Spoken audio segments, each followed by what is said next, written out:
Hi, I'm Steve Vest, and I'd like to welcome you to FPB's Meet the Candidates.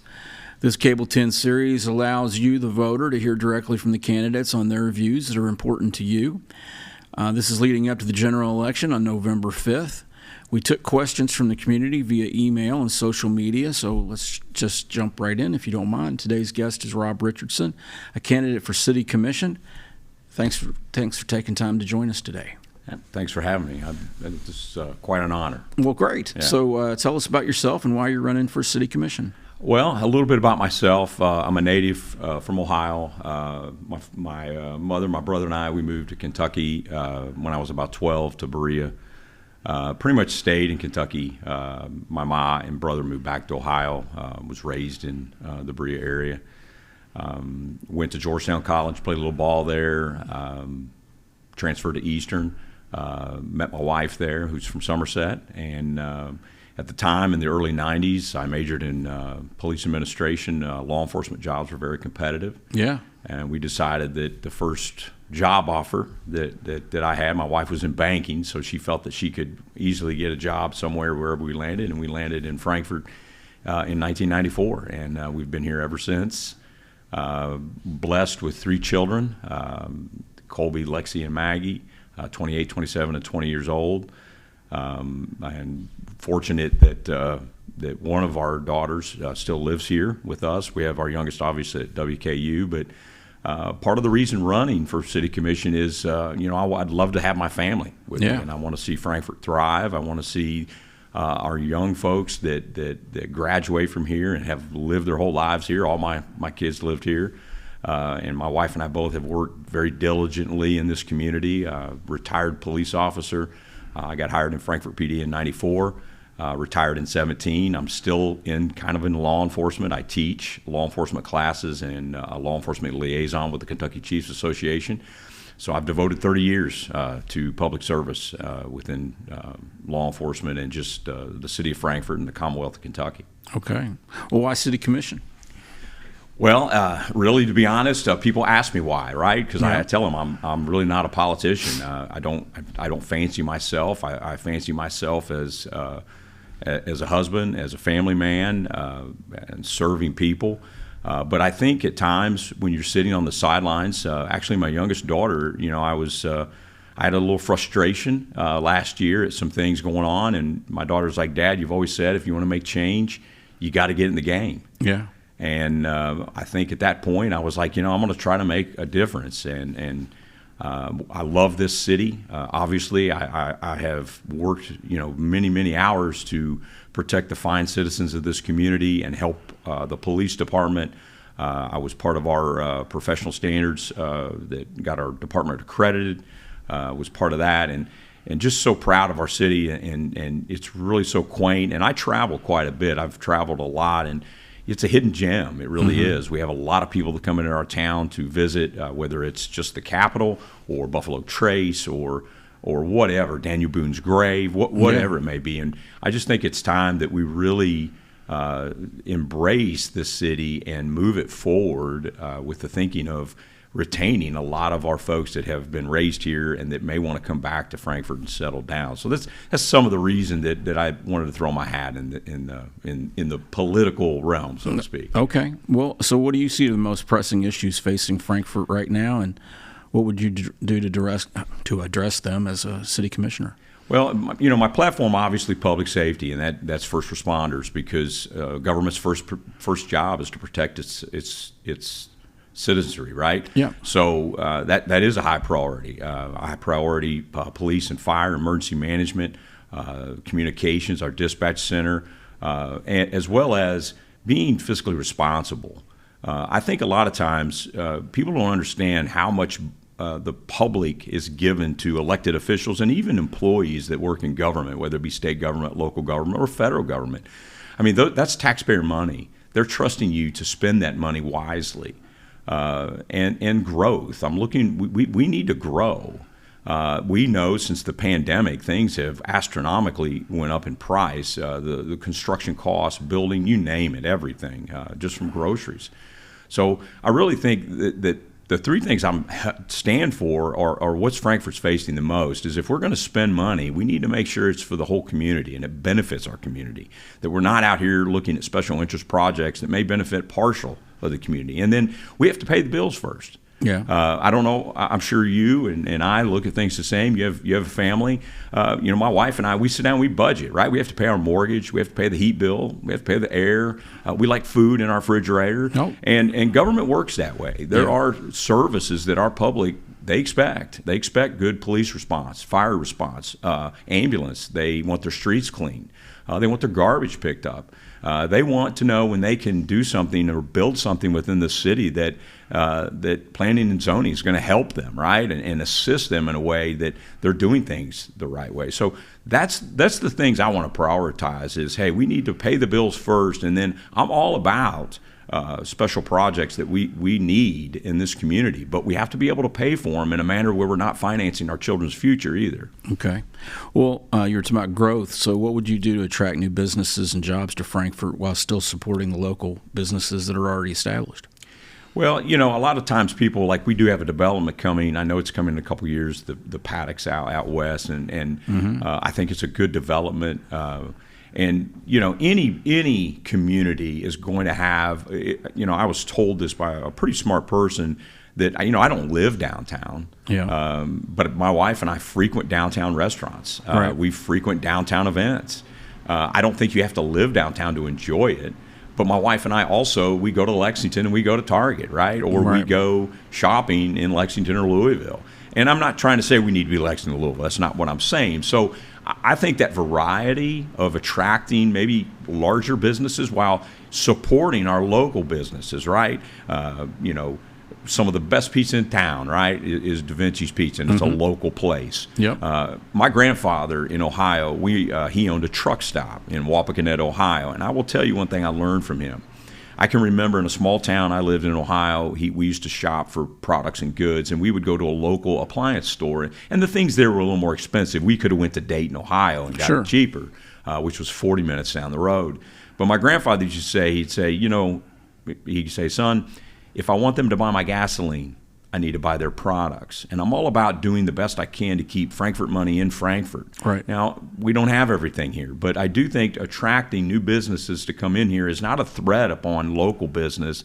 It's to help our community thrive, because we know the way that a government's ran is through a tax base. And those occupational taxes that we collect, as well as property taxes off those businesses, those are ways that we can function and grow our police force or our streets departments or city hall, or we can build that swimming pool or sports complex. Those are things that we have to have, and that's how you balance that out the best you can without neglecting local business. Right.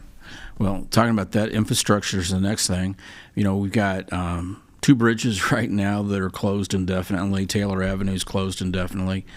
What are your plans for improving infrastructure in the city, particularly the bridges, the roads, sewer lines? We'll get to the pool later. I figured that. But now I will tell you one pressing. I sat in a meeting here, and I've been trying to educate myself. For me to sit here and tell you that I know every problem that the city has, I can't. Right. Obviously, I've been, I was pretty in tune with that at the police department. I still stay in tune with it.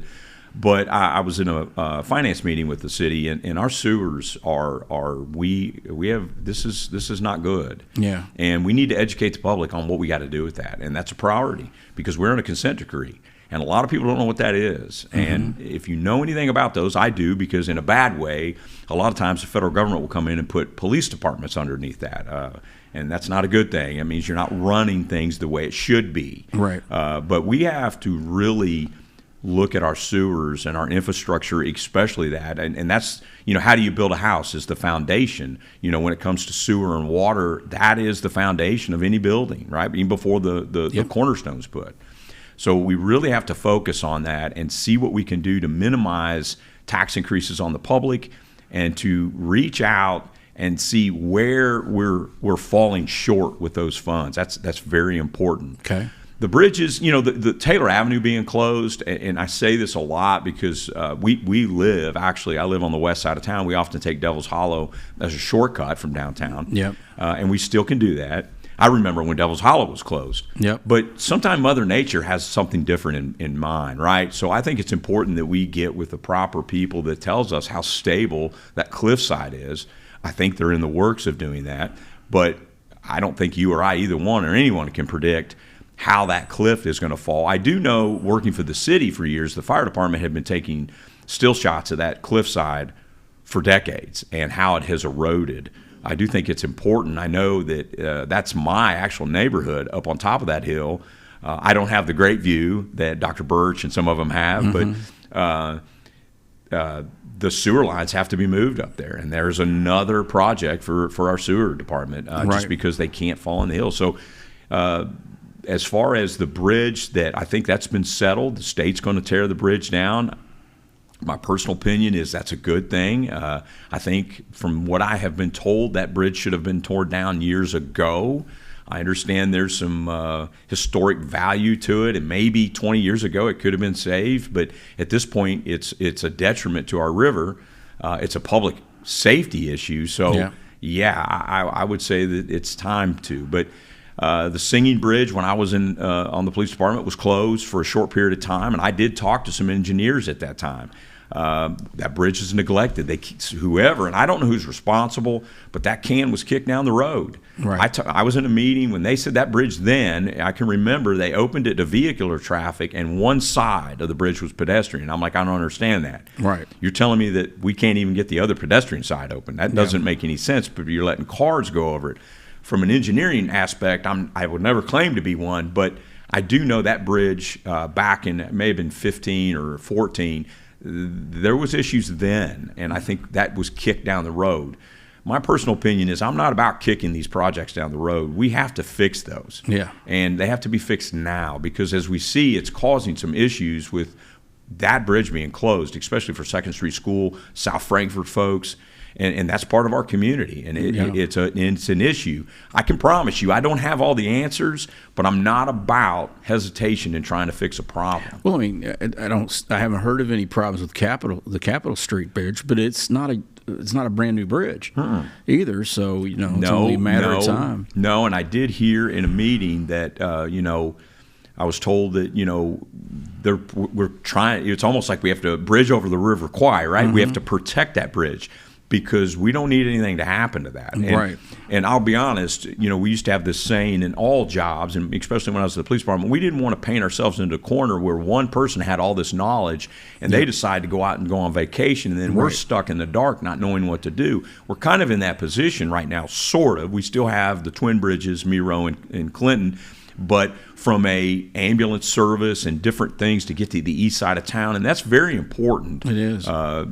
Being able to get our emergency services where they need to be very quickly. Seconds matter, and the public knows that. Right. So what are your financial priorities when it comes to balancing the city's budget? Well, the city's budget, I think, for 2025 is approximately, I'm going to spitball. I have the exact number. I have the sheets. It's about $47 million. That doesn't include sewer. We have to pay the bills first. We've got to look to where each department head can get with the city manager, and we need to be very efficient with what we have, because we're not in a, how do I say it? Back in the early 90s when I was here, the city was really thriving. We were growing to some extent, but we had a lot of state workers, and state government is not what they used to be either, and we thrive on that occupational tax.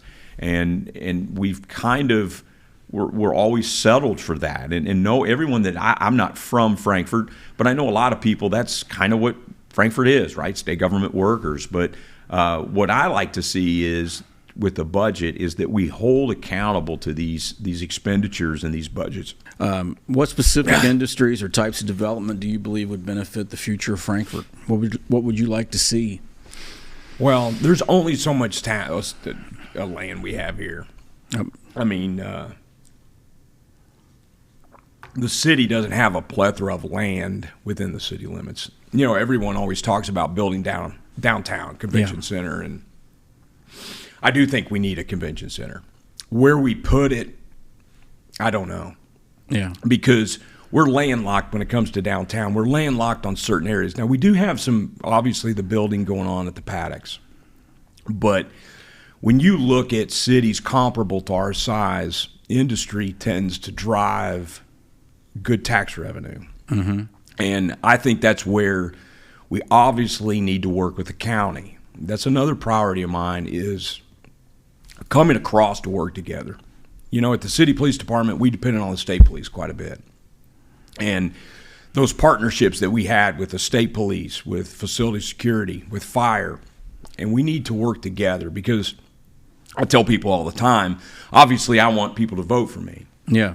But a lot of people will be like, I live in the county. I'm like, well, city decisions affect the county. They do, yeah. Because most people come into the city when they want to shop, when they want to enjoy themselves, or eat or whatever. So we need to look at things that we can do together in a city-county venture and try to bring as much as we can here within reason. I told someone, when I'm talking about growth, I'm not talking about putting a nuclear power plant downtown. That's not what I'm saying. I love our quaint little town. I don't want to be Lexington, Louisville, and we won't be. I mean, we will never be. Right. But we do need to capitalize on, we are sitting on a really good area in between Lexington and Louisville. Every town around us has grown, and we need to kind of look and see what they've done. You know, I realize we don't have Toyota, but we do have some really good industry here, and we need to keep them here, right?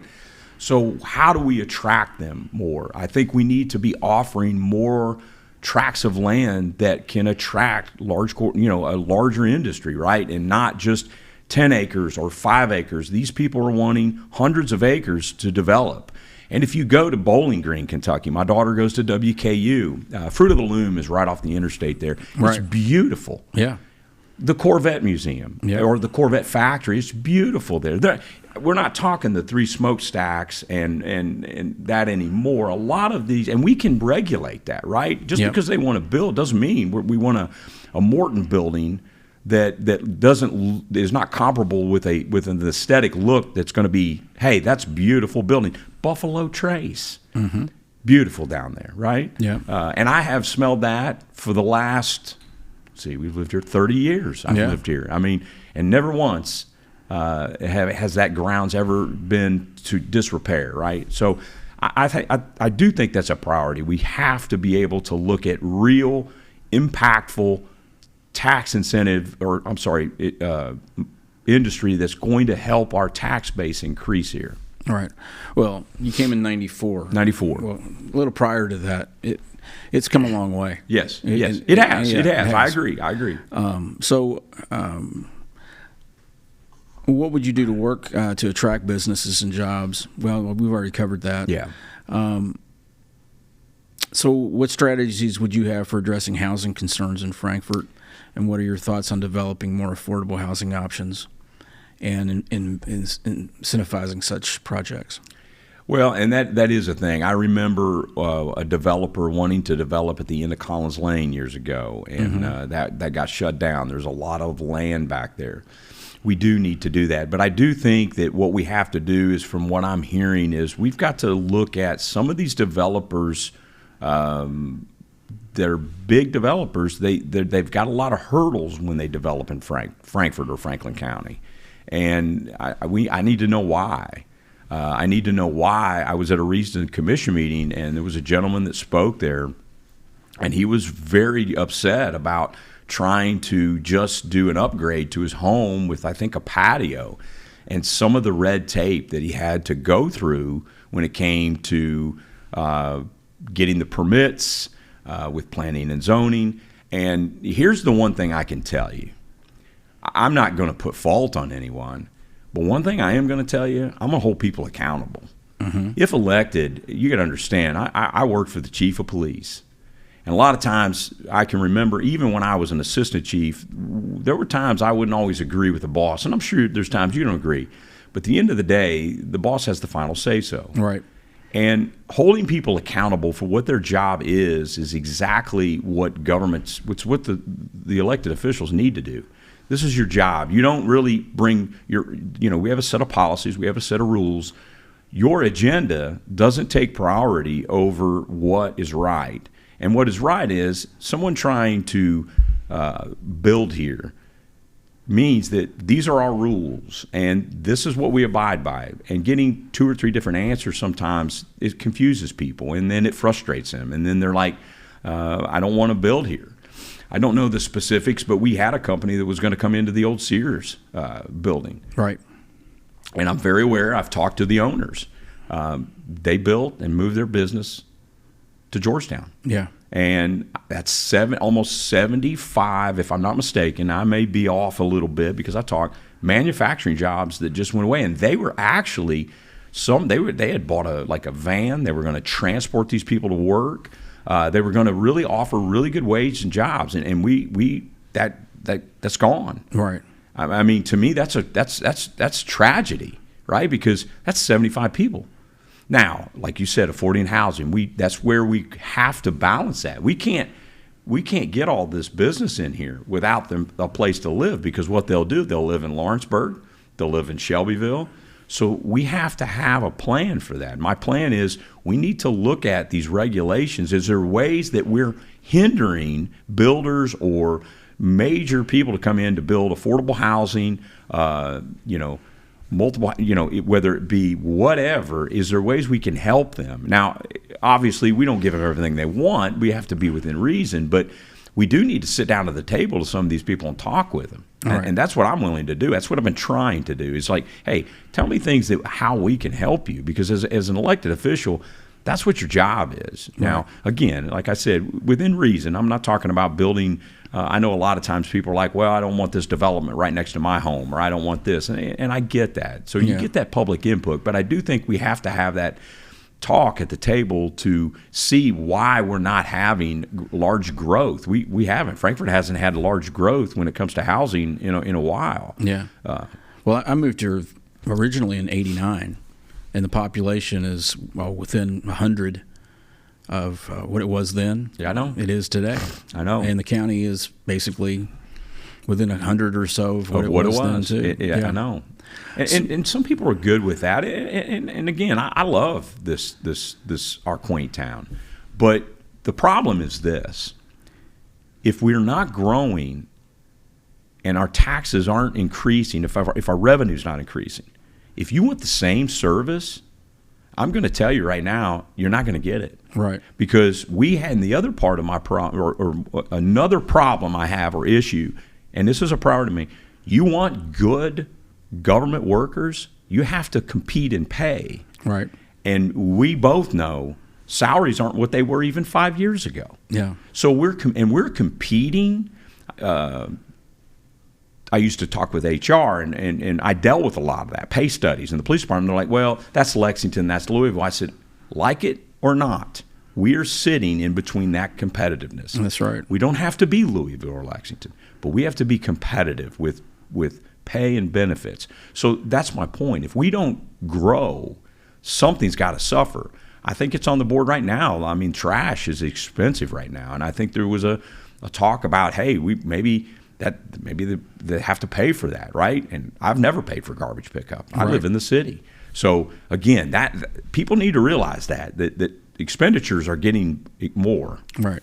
Well, one of the apparently on everybody's wish list is a pool, a new indoor pool somewhere, a public pool, city pool. Yeah.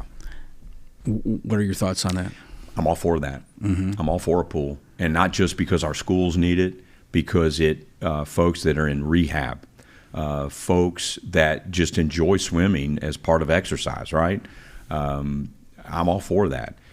But like I said before, we need to pay for it, and we need to pay for it reasonably. I don't want to bond something where I'm bonding, my daughter and her boyfriend live here. I don't want to bond something where my future grandchildren are 25 years old still paying on it. Right. I mean, I'm not financing. We don't need to finance generations that's not even here to their future. So how do we do that, right? I think we can do that. I think there's a plan in place. I think there's been talks about that. I know they've talked about KSU's the Exum Center pool. I know there's been talk about building something itself, very similar to Falling Springs in Versailles. But I think the big thing we need to do is to look at the cost, the real cost. I know when our aquatic center was built, I think at that time the aquatic center was slated to be a little larger, and they scaled it down. Well, we saw what happened with that. Yeah. Should have been bigger, right? Yeah. Because when it opened, I know they were running out of food. We had to send officers up there because people were getting angry because they had to stand in line to get in. And who would have thunk that, right? But I think at the time, we didn't really look about things that the community really wants, and this pool is one of them, and for different reasons. Obviously, our schools need it. But I do think for when it comes to medical reasons that it is just as important. But how are we going to pay for it, right? And that's important. I'd love to have a new Corvette sitting in my garage. Yeah. Right? Right. I love it. I go to Bowling Green. I'll be going to Bowling Green for family weekend this weekend. Yeah. My wife would get mad, and we could afford it. But I'm going to have to, something's going to, right? I may not like that steak in my refrigerator either.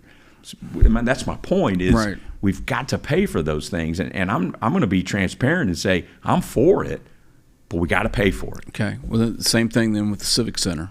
Same thing. There is funding in the General Assembly budget for that, but there is, and I think it's matching. Mm-hmm. And honestly, I've educated myself a little bit on that. I think it's $10-11 million. But I think that again, that's where we reach across to our county folks, and we say, hey, could you? Because a civic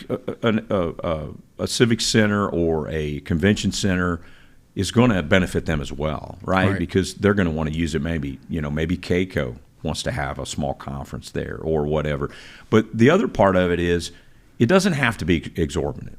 And I've been around. I do a lot of work in Owensboro. I do a lot of work in Moorhead. Moorhead has an excellent facility. It has the interior of it can be divided up. I think it needs to be practical. We don't need to go out here and build the Taj Mahal. I do know that when the session's in, a lot of legislatures that I've spoke with and that I know, they would love to have something because they're going to Lexington to have events, right? Right. They would love to stay here in Frankfort. But I also think you got to have a good hotel for them, right? You got to have. We don't have any kind of what I call. A lot of times, and I've hosted many conferences, we don't have a facility here that offers breakfast, lunch, and dinner, a hotel and breakout rooms where they can have small little meetings or conferences or anything like that. And I think that's a priority when it comes to that convention center. A lot of the conventions and trainings I go to, I love to go to the training, but I'd like to walk back to my hotel and walk to restaurants. And those are things that need to be taken into consideration on where we build it, how big we build it. And again, like you said, I don't want to leave state money. If the state is willing to help us, we need to do everything we can to figure out how we're going to pay for that. Well, I mean, back to Bowling Green again, and Somerset as well. Both have convention centers connected to Owensboro. Same thing. It is. It's connected right there. And I was just in Bowling Green at the sheriff's conference, and I did, as I went, I stayed at the Hilton Garden Inn. It's across from the Holiday Inn in there, just because I couldn't get a room there, but. And I'm a Hilton guy, but I looked at that convention center, and when you look at it, I'm like, I think this is a good size. Mm-hmm. It's not huge. It's not Rupp Arena. It's not Yum Center, and it doesn't need to be. But it gets done what needs to get done. There was a nice vendor show with plenty of room in there, and that's what I'm saying. I've been part of these. I mean, there must have been over 100 vendors in there, and they're going to be staying in our community, eating in our community. They want entertainment in our community, right? And those are the hidden funds that's going to drive our economy. And people will be like, well, that's going to cost money. Yeah, but we're going to reap from that. We're going to benefit from that. Especially, when I worked here years ago, we always had the state wrestling tournament here at the Civic Center. We had the girls' state basketball tournament here. We sure did. We had a lot of stuff that the Exum Center hosted, and the hotel was where everyone stayed. Right. I can't remember. Maybe it was. I don't even know what the name. It's changed names so many times, but at that time, But it was able to handle all that. Right. Well, now it's your turn. You get to look into the camera over here, off to my left. There's an arrow straight in front of you, right there. Oh. And you talk to the people, tell them that hey, you'd like to have their vote, and anything I might not have asked you. Well, I just want to tell everyone I appreciate your vote on November 5th. Again, I hope you've learned a little bit about me. Please feel free. I have a Facebook page, feel free to message me, email me, call me. My number's on there. I'll be able to discuss anything with you. And if I don't have the answer or I'm not aware of it, I'll tell you that. I'm pretty down to earth. I'm a real person. But I will tell you first and foremost, what matters the most to me is my family, and I want this position that I'm seeking is something I want to do for the community. I have served this community and the Commonwealth for over 30 years. I'm a good steward with taxpayers' money, and I ask for your vote come November 5th. And again, if there's anything I can answer for you, I'd be happy to do that. Feel free to reach out to me. Well, Rob, I'd like to thank you for coming by today. I know our viewers appreciate hearing from you and getting to know you a little bit. And I would like to remind everybody to, look at the issues, study on these candidates. November 5th, get out and vote, and then be sure to watch the results on Cable 10 from the county clerk's office.